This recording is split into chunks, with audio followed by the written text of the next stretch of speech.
السلام علیکم ورحمۃ اللہ۔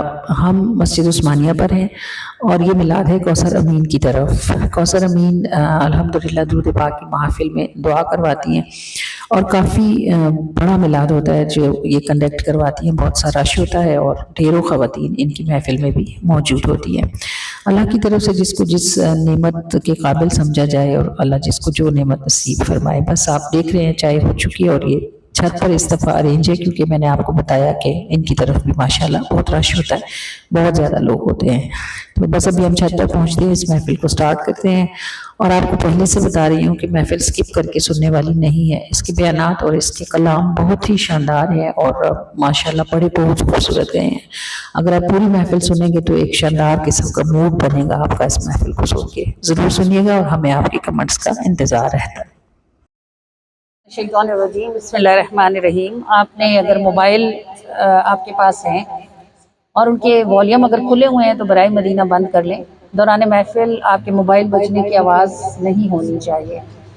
اللہ کریم کی حمد کے ساتھ ہم اس برکت والی محفل کا آغاز کرتے ہیں اور وہ سب اچھی نیتیں جو ہم ایسی مبارک محفلوں پر کرتے ہیں ان کو ایک دفعہ دہرا لیتے ہیں۔ اے اللہ، ہم نے اس محفل پر تیری رضا کی نیت کی، تیرے محبوب کی خوشی کی نیت کی، دین کا علم سیکھنے کی نیت کی اور اس پر عمل کرنے کی نیت کی، نفلی اعتکاف کی نیت کی۔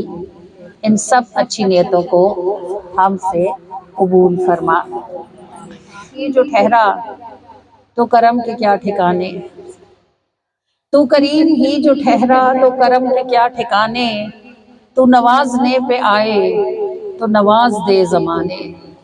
جن سے اللہ راضی ہو جاتا ہے نا وہ دنوں، مہینوں، سالوں، لوگوں، جگہوں کی قید سے آزاد ہو جاتے ہیں۔ 11ویں والے پیر صاحب کو جانتے ہیں نا؟ جانتے ہیں 11ویں والے پیر صاحب کو؟ حضور غوث الاعظم کو جانتے ہیں؟ کبھی بغداد گئے ہیں، کبھی ان سے ملے ہیں، کبھی ان کو دیکھا ہے، پھر بھی آپ کو پتا ہے کہ وہ ہیں اور انہیں گزرے ہوئے بھی 1000 برس کا عرصہ گزرنے کو ہے، تو آپ ان کو کیسے جانتے؟ تو نوازنے پہ آئے تو نواز دے زمانے۔ اللہ پاک جس کو عطا فرما دیتا ہے پھر اسے کوئی چیز مٹا نہیں سکتی۔ جس کو اللہ نواز دے وہ دنوں، زمانوں، چنین و چنا، زمین و زمان کی قید سے آزاد ہو جاتا ہے۔ کہ تیری وحدیت میں کھو کر میری کثرتیں فنا ہوں، نہ رہے بدن کا جھگڑا نہ ہی روح کے فسانے۔ تیری جود جیسے بادل جو نہ مانگے اس کو بھی دے۔ جود میں اور سخا میں کیا فرق ہوتا ہے؟ سخاوت کیا چیز ہوتی ہے اور جواد ہونا کیا ہوتا ہے؟ سخاوت یہ ہوتی ہے کہ آپ کسی سخی کے دروازے پر جائیں اور آپ اس سے مانگیں، اگرچہ اسے خود اس چیز کی ضرورت ہو لیکن وہ پھر بھی آپ کو نہ کرے تو وہ ہے سخی۔ اور جواد وہ ہوتا ہے کہ آپ جس سے سوال نہ کریں اور وہ پھر بن مانگے بھی آپ کو عطا فرما دے۔ تو اللہ کریم کی دونوں شانیں ہیں، وہ جود بھی ہے اور سخا بھی ہے۔ کہ تیری جود جیسے بادل جو نہ مانگے اس کو بھی دے۔ جب بادل سے بارش گرتی ہے تو کیا صرف گلاب پہ گرتی ہے؟ صرف صاف ستھروں پہ گرتی ہے؟ کانٹوں پہ بھی بادل برستا ہے اور گندگی پر بھی اس کی بوندیں اتر جاتی ہیں۔ جیسے اللہ ہم گندے مندوں کو نوازتا اور چلاتا رہتا ہے۔ تیری جود جیسے بادل جو نہ مانگے اس کو بھی دے، جو کبھی ختم نہ ہوں گے تیرے پاس وہ خزانے، اور میرے عیب ان گنت ہیں تیری رحمتیں سمندر۔ میرے عیب ان گنت ہیں تیری رحمتیں سمندر، میرے جیسے اے میرے رب تجھے آتے ہیں نبھانے۔ میرے عیب ان گنت ہیں تیری رحمتیں سمندر، میرے جیسے اے میرے رب تجھے آتے ہیں نبھانے۔ تجھے واسطہ ہے ان کا جنہیں تو بھی تک رہا ہے، مجھے بخش دے کے جاؤں انہیں شکل میں دکھانے۔ یہ جب آپ مکے میں ہوں گے نا تو اب آپ اللہ سے یہ التجا کرنا، اللہ نے پہلے مکے کیوں بلایا ہے، بعد میں مدینے کیوں بھیجتا ہے؟ وہ کہتا آؤ پہلے میرے در پہ رو لو، اپنے گناہ معاف کرا لو۔ یہ گندی شکلیں لے کے میرے محبوب کے دروازے پہ نہ جانا، اس کو تکلیف ہوتی ہے۔ ادھر آؤ پہلے اپنے گناہ معاف کرواؤ، پھر اپنی بخشی ہوئی حالتوں میں اپنے معافی والے گناہوں کے ساتھ میرے معبود کے دروازے پر حاضر ہو جاؤ۔ میرے عیب ان گنت ہیں، تیری رحمتیں سمندر، میرے جیسے اے میرے رب تجھے آتے ہیں نبھانے، تجھے واسطہ ہے ان کا جنہیں تو بھی تک رہا ہے، مجھے بخش دے کے جاؤں انہیں شکل میں دکھانے، تو کریم ہی جو ٹھہرا تو کرم کے کیا ٹھکانے، تو نوازنے پہ آئے تو نواز دے زمانے۔ اور نبی پاک صلی اللہ علیہ وآلہ وسلم کی رحمت والی ذات پر جب میں درود پاک پڑھوں گی تو آپ نے اس کو میرے پیچھے محبت سے دہرا دینا ہے کہ ہے سانسوں کی جب تک بدن میں روانی، رہے مجھ پہ قائم تیری مہربانی، ہے سانسوں کی جب تک بدن میں روانی، رہے مجھ پہ قائم تیری مہربانی، میں مر جاؤں جب میرا اٹھے جنازہ، میری لاج آقا ہے تم نے نبھانی، ہے سانسوں کی جب تک بدن میں روانی، رہے مجھ پہ قائم تیری مہربانی، میں مر جاؤں جب میرا اٹھے جنازہ، میری لاج آقا ہے تم نے نبھانی، نہ تھی کوئی خوبی نہ کوئی ہنر ہے، قدر کا سبب ہے تیری قدردانی، سیاہی ہوں پھر بھی چمکتی ہوں آقا، تمہارے کرم کی ہوں ادنا نشانی، میں قطرہ ہوں تو بے کنارہ سمندر، فنا ہو کے تجھ میں ہو جاؤں لافانی، ہے سانسوں کی جب تک بدن میں روانی، رہے مجھ پہ قائم تیری مہربانی، میں مر جاؤں جب میرا اٹھے جنازہ، میری لاج آقا ہے تم نے نبھانی، اور اسی کا ہے جو کچھ آسمانوں میں ہے اور جو کچھ زمینوں میں ہے۔ من ذا الذی یشفع عنده الا بإذنہ، اور چونکہ وہ خود مالک و مختار ہے اور اسے کسی کی ضرورت نہیں، سب اس کے محتاج ہیں، تو پھر کون ہے جو اس کی اجازت کے بغیر اس کی بارگاہ میں کسی کی سفارش کر سکے؟ کوئی نہیں کر سکتا مگر وہ جسے وہ خود شفاعت کا حق عطا فرمائے گا۔ یا ایک آیت کو آپ بار بار سنتے ہیں، اللہ فرماتا ہے وَهُوَ عَلَىٰ كُلِّ شَيْءٍ قدیر، اور وہ ہر شے پر خوب اچھی طرح قدرت رکھنے والا ہے۔ جب یمن کے بادشاہ نے ابرہہ نے کعبے پر حملہ کیا تو سارے جو سردار قریش تھے نا، نبی پاک صلی اللہ علیہ وآلہ وسلم کے جو دادا تھے، انہوں نے قریش سے کہا اپنے گھر چھوڑو اور پہاڑوں پہ چڑھ جاؤ، اور خود بھی پہاڑ پر تشریف لے گئے۔ ان کے چرواہے نے کہا کہ حضور آپ کے اونٹ جو ہیں وہ بادشاہ نے قبضہ کر لیے ہیں، تو وہ پہاڑی سے اترے اور بادشاہ کے محل دربار میں اس کے خیمے میں گئے اور اس سے کہا میرے 100 اونٹ واپس کرو۔ وہ ہنسا، کہنے لگا میں تمہارا کعبہ گرانے آیا ہوں اور تم اپنے اونٹوں کو روتے ہو۔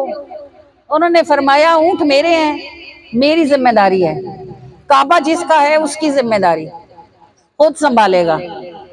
پھر آپ کو پتہ ہی ہے سورہ فیل میں اللہ آپ کو کیا بتاتا ہے، کیا ہوا تھا کہ جب ہاتھی والوں کے ساتھ تمہارے رب نے کیا کیا، کیا بھیجا؟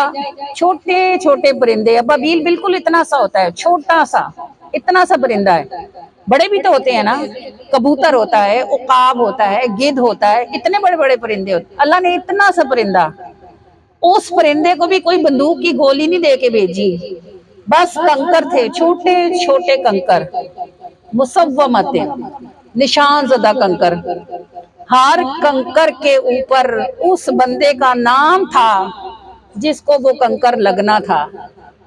وہ ابابیلیں اس لشکر کے اوپر چھا گئیں۔ جب اس لشکر نے کعبے کی طرف جانے کا ارادہ کیا، ان ابابیلوں کی ایک کنکر ان کی چونچ میں تھا اور ایک ایک کنکر ان کے پنجوں میں تھا۔ اور وہ اللہ کی طرف سے ایسی سکھائی ہوئی تھی کہ جس کے نام کا کنکر تھا انہوں نے اسی کو مارا. اور اس کنکر نے کیا کیا؟ جب وہ کنکر کسی شخص کے سر پر لگتا تو وہ اس کو درمیان سے پھاڑتا ہوا نکل جاتا. اور اللہ قرآن میں کیا کہتا ہے؟ فَجَعَلَهُمْ كَعَصْفٍ مَأْكُولٍ، کیا کر دیا ہم نے ان کو جیسے کہ ہوتا ہے کھایا ہوا بھوس. جب آپ کسی آم کو زور سے دبائیں تو اس کی گٹھلی اور گودا نکل آتا ہے، اندر کیا بچتا ہے؟ بھوس، چھلکا. جب آپ گندم کو تھریشر میں ڈالیں تو سارا گندم کا دانہ ایک طرف ہو جاتا ہے اور بھوس سارا ایک طرف، کچھ نہیں بچتا. صرف کنکریوں نے ان کو ایسا کر دیا جیسے گھن لگ جاتا ہے اور دانہ کھوکھلا ہو جاتا ہے. ان اللہ علی کل شیء قدیر. وہ جب چاہے جہاں چاہے جیسے چاہے. موسیٰ علیہ السلام اپنی قوم کو لے کے نکلے، دریا کے کنارے پہنچ گئے، بحیرہ قلزم کے کنارے پہنچے، آگے دریا آ گیا، لوگ کھڑے ہو گئے. یا موسیٰ اب کیا کریں؟ پیچھے سے دیکھا تو گھوڑے کے ٹاپوں کی آواز. صبح ہوئی تو فرعون کو پتہ لگ گیا بھئی موسیٰ اپنی قوم لے کے نکل گئے. اب ان کی کیا صورتحال تھی؟ یہ دریا، یہ موسیٰ کی قوم اور یہ پیچھے فرعون. انہوں نے کہا موسیٰ آج تو ہم مارے گئے، آپ ہمیں نکال کے لے آئے. 5 لاکھ لوگ تھے موسیٰ کے ساتھ. کتنے تھے؟ 5 لاکھ. ابھی آپ شاید 200 ہو گئے یا 250 ہوں گے، دیکھو وہاں تک چھت بھری ہے.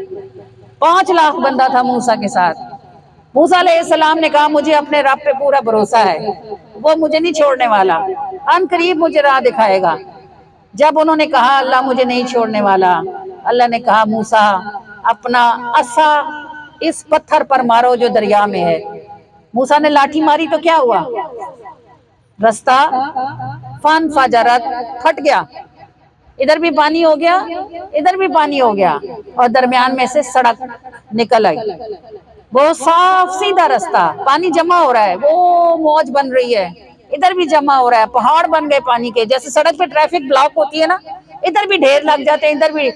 دریا پیچھے سے آنا رکا نہیں تھا، وہ بہ رہا تھا، لیکن جہاں موسیٰ نے رستہ بنایا تھا وہاں رکتا تھا. ادھر سے بھی رکتا تھا، ادھر سے بھی رکتا تھا، دونوں طرف موجیں پہاڑوں کی طرح ہو گئی.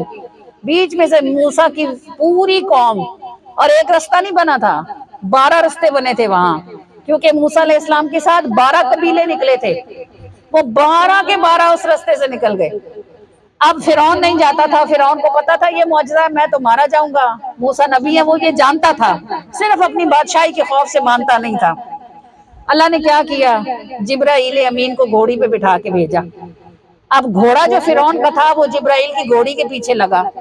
فرعون اس کو کھینچتا تھا، وہ آگے جاتا تھا. نصیب میں لکھی تھی تباہی. جبرائیل امین کی گھوڑی جب اس رستے پہ داخل ہوئی، پیچھے فرعون کا گھوڑا. جب فرعون کا گھوڑا گیا تو سارا لشکر سمجھا بادشاہ کراس کرے گا، ہم بھی کر جائیں گے. وہ موسیٰ کو تو کچھ سمجھتے نہیں تھے. انہوں نے کہا موسیٰ اگر کر گیا تو فرعون کیوں نہیں کرے گا؟ تو کیا ہوا؟ جیسے ہی فرعون اپنے سارے لشکر کے، ہوا یہ کہ ادھر سے موسیٰ کے آدمیوں نے، آخری بندے نے پاؤں دریا سے نکالا، ادھر فرعون کے لشکریوں میں سے آخری بندے نے پاؤں سے رستے پہ رکھا. اللہ نے پہاڑوں کو حکم دیا مل جاؤ. پوری موسیٰ کے ساتھ بھی 5 لاکھ بندے تھے، نکل گئے. فرعون کے ساتھ بھی لاکھوں بندہ تھا، دریا بردو. یہ اللہ ہے، اللہ کل شیء قدیر. یاد رکھنا یہ جو نار گلزار ہوتی ہے نا، ہو جاتی ہے. بات صرف اتنی سی ہوتی ہے کہ آپ کا یہاں ایمان ہو کہ کوئی دوست، کوئی رشتہ، کوئی تعلق میری مدد اللہ سے زیادہ نہیں کر سکتا. اس لیے مدد آخری لمحے میں بھی یقین رکھو کہ اللہ میری مدد کرے گا، کر دے گا. ہوگا اللہ کل شیء قدیر. وہ قدرتوں والا ہے، اسے کچھ دیر نہیں، اسے کچھ مشکل نہیں. ہر چیز اس کا لشکر ہے. چاہے تو مچھر کو لشکر بنا دے، چاہے تو چیونٹی کو بنا دے، چاہے تو پانی کو بنا دے، چاہے ببیلیں، چاہے کنکریاں، اس کو کیا دشوار ہے؟ سیکھنے کی بات کیا ہے؟ جب بھی نبیوں پہ مشکل آتی تھی، فرشتے اترتے تھے ہم آپ کی مدد کریں، وہ کیا کہتے تھے؟ وہ کہتے تھے حسبی اللہ، حسبی اللہ، اللہ ہمیں کافی ہے، اللہ ہمیں کافی ہے. اس کو سیکھ جاؤ اور اس پر ایمان کی طرح کھڑے ہو جاؤ. کوئی کچھ نہیں کر سکتا اگر اللہ نہ چاہے، اور کوئی کچھ نہیں کر سکتا اگر اللہ چاہے. تو اللہ چاہے گا سب اچھا ہو جائے گا انشاءاللہ۔ اللہ اللہ اللہ تو یہاں وہاں تیرا کل جہاں میں حقیر ذرہ بے گماں تو یہاں وہاں تیرا کل جہاں میں حقیر ذرہ بے گماں تو یہاں وہاں تیرا کل جہاں میں حقیر ذرہ بے گماں تو یہاں وہاں تیرا کل جہاں میں حقیر ذرہ بے گماں بس آنسوں سے جو تار ہے یہی تجھ سے ہے میرا واسطہ اللہ اللہ اللہ اللہ اللہ اللہ اللہ تھا سفر ازل سے شروع ہوا تو نے نور اپنا مجھے دیا تھا سفر ازل سے شروع ہوا تو نے نور اپنا مجھے دیا تھا سفر ازل سے شروع ہوا تو نے نور اپنا مجھے دیا تھا سفر ازل سے شروع ہوا تو نے نور اپنا مجھے دیا ہے طویل یا کہ مختصر تیرے علم میں ہے یہ راستہ اللہ اللہ اللہ اللہ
حلیمہ سعدیہ کے گھر تھے نا، تو بڑی بہت سی باتیں آپ نے سنی ہوں گی کہ حلیمہ سعدیہ کو سہیلیاں پوچھتی تھی کہ تو باہر کیوں نہیں آتی، ناراض ہے، ہم سے ملتی کیوں نہیں؟ وہ کہتی تھی میں اس پیارے کو دیکھتی رہتی ہوں، میرا جی نہیں بھرتا۔ سہیلیوں کے پاس بندہ تب جاتا ہے جب اس کا دل گھبراتا ہے یا اس کا کوئی گپ شپ کرنے فارغ وقت ہوتا ہے یا بیکار ہوتا ہے۔ وہ کہتی تھی میں اس پیارے کو دیکھتی رہتی ہوں، میرا دل ہی نہیں رجتا کہ میں اس سے نظریں ہٹاؤں، تو اسی لیے باہر ہی نہیں نکلتی۔ تو انہوں نے کہا یہ رات کو تیرے گھر سے روشنی کیوں ہوتی رہتی ہے، اتنی امیر ہوئی ہے، کس کا بچہ لے کے آئی ہے؟ وہ فرمانے لگی یہ پیارا جب سے گھر میں آیا ہم تو چراغ کہیں رکھ کے بھول ہی گئے ہیں، اس کے چہرے سے نور پھوٹتا رہتا ہے اور ہمارے گھر میں روشنی ہوئی رہتی ہے۔ نبی پاک صلی اللہ علیہ وآلہ وسلم کا شق صدر، یہ جو آپ پڑھتی ہیں نا قرآن میں الم نشرح لک صدرک، اے محبوب صلی اللہ علیہ وآلہ وسلم ہم نے آپ کے لیے آپ کے سینے کو چاک فرمایا، آپ کے سینے سے بوجھ ہٹایا۔ کیا آپ نے نہیں ملاحظہ فرمایا؟ یہ والا جو صدرک ہے نا، یہ ہے شق صدر یعنی سینے کا کھلنا۔ یہ نبی پاک صلی اللہ علیہ وآلہ وسلم کی مبارک زندگی میں 3 مرتبہ ہوا تھا. ایک مرتبہ بچپن میں، ایک مرتبہ جوانی میں، اور ایک مرتبہ معراج پر جاتے وقت. تو جب بچپن میں جب ہوا تھا نا، جب آپ حلیمہ سعدیہ کے گھر تھے، تو جو حلیمہ سعدیہ کی بڑی بیٹی تھی نا شیمہ، گاؤں میں گھروں میں بھی رہتی تھی، تو جو بکریوں کا ریوڑ ہوتا تھا نا، وہ شیمہ کو کہتی تھی کہ تم لے جاؤ چرانے. تو شیمہ پہلے لکڑیاں چن کے لاتی، پھر آگ جلاتی، پھر اماں کھانا بناتی، پھر وہ گھر سنبھالتی، پھر برتن دھوتی، پھر کپڑے سنبھالتی، پھر بہن بھائیوں کو صاف کرتی. دوپہر ہوتی ذرا سی تھک کے لیٹنے لگتی تو ماں کہتی جا شیمہ بکریاں چرا کے لے آ. تو شیمہ ظاہر تھکی ہوتی تھی، تو وہ ضد لگاتی کہ میں نے محمد کو ساتھ لے کے جانا ہے صلی اللہ علیہ وسلم. تو ماں جھڑکتی، ماں کہتی حارث کو لے جا. محمد کو کیوں لے کے جاتی ہے؟ پرائی امانت ہے ہمارے پاس، اتنی سخت دوپہر ہے، گرمی ہے، یہ بیمار ہو جائے گا. اور سچی بات یہ تھی کہ اماں حلیمہ کا جب سے نبی پاک کا سینہ چاک ہوا تھا نا، تو اماں حلیمہ ڈر گئی تھی کہ کوئی دشمن حضور کو نقصان نہ پہنچا دے، کیونکہ وہ حضور کی شانیں دیکھتی تھی، تو انہیں پتا تھا کہ یہ کوئی عام بچہ نہیں ہے. تو وہ شیمہ کو ڈانٹتی اور خفا ہوتی ہیں، اور ان کو کہتی جب میں تجھے کہتی ہوں بکریاں چرانے جا، تو کہتی ہے میں نے محمد کو ساتھ لے کے جانا ہے صلی اللہ علیہ وسلم. ایک دن جب انہیں خوب ڈانٹا نا، تو وہ رونے لگی، کہنے لگی اماں سارا دن گھر کے کام کر کے تھک جاتی ہیں، پھر بکریوں کے پیچھے مجھے جنگل میں بھاگنا پڑتا ہے، کوئی بکری ادھر جاتی ہے، کوئی ادھر جاتی ہے. جب میں اس پیارے محمد کو ساتھ لے کے جاتی ہوں نا، تو ایک تو سارا رستہ میرے اوپر بادل ہوتا ہے، مجھے دھوپ نہیں لگتی. دوسری بات یہ ہے کہ میں بھائی کو لے کے درخت کے نیچے بیٹھ جاتی ہوں، اور بکریاں گھاس چار کے خود بخود آ کے درخت کے ارد گرد بیٹھ جاتی ہیں. میں اور میری بکریاں مل کے پیارے بھائی کا چہرہ دیکھتی رہتی ہیں، تو مجھے تھکنا نہیں پڑتا. اس لیے میں کہتی ہوں کہ میں پیارے محمد کو ساتھ لے کے جاؤں گی. تو نبی پاک صلی اللہ علیہ وآلہ وسلم کو اللہ کریم نے حسن ایسا دیا تھا، ایک تو بچپن تھا، اور ایک اس پر آپ کا جمال، تو آنکھیں اس کی کم کم ہی تاب لاتی تھی. رب سونے دی ہر شے سونی، سونے وچوں سونا تو، سونے وچوں سونا تو. جنت دوزخ فلک ملک اس ہونے دائے ہونا تو، ہونے دائے ہونا تو. نعمت رب دی صورت تو، او رحمت مورت تو، او رحمت مورت تو. نعمت رب دی صورت تو، او رحمت مورت تو، او رحمت مورت تو. من اندر جیڑا خوب جاندا اے، من اندر جیڑا خوب جاندا اے، آقا او من موڑا تو، آقا او من موڑا تو. سوہنیاں وچوں سوہنا تو، اس ہونے دائے ہونا تو، سوہنیاں وچوں سوہنا تو.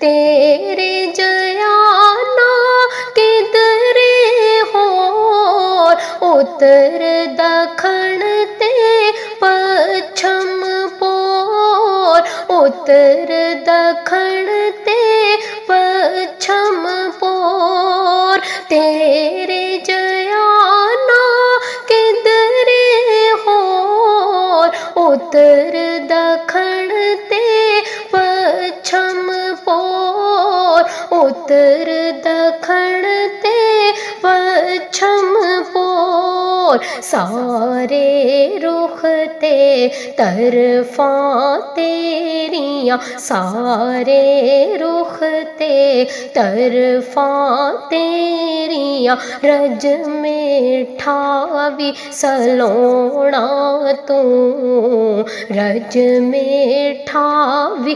سلونا تو سوہنے وچوں سوہنا تو اس ہونے دائے ہونا تو ہونے دائے ہونا تو رب سوہنے دی ہر شے سوہنی سوہنیاں وچوں سوہنا تو سوہنیاں وچوں سوہنا تو جنت دوزخ فلک ملک اس ہونے دائے ہونا تو سوہنیاں وچوں سوہنا تو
جن رستوں سے چل کر میرے آقا مجھ تک آئیں گے، پھول ستارے کلیاں نہیں یہ آنکھیں راہ میں پائیں گے۔ جن رستوں سے چل کر میرے آقا مجھ تک آئیں گے، پھول ستارے کلیاں نہیں یہ آنکھیں راہ میں پائیں گے۔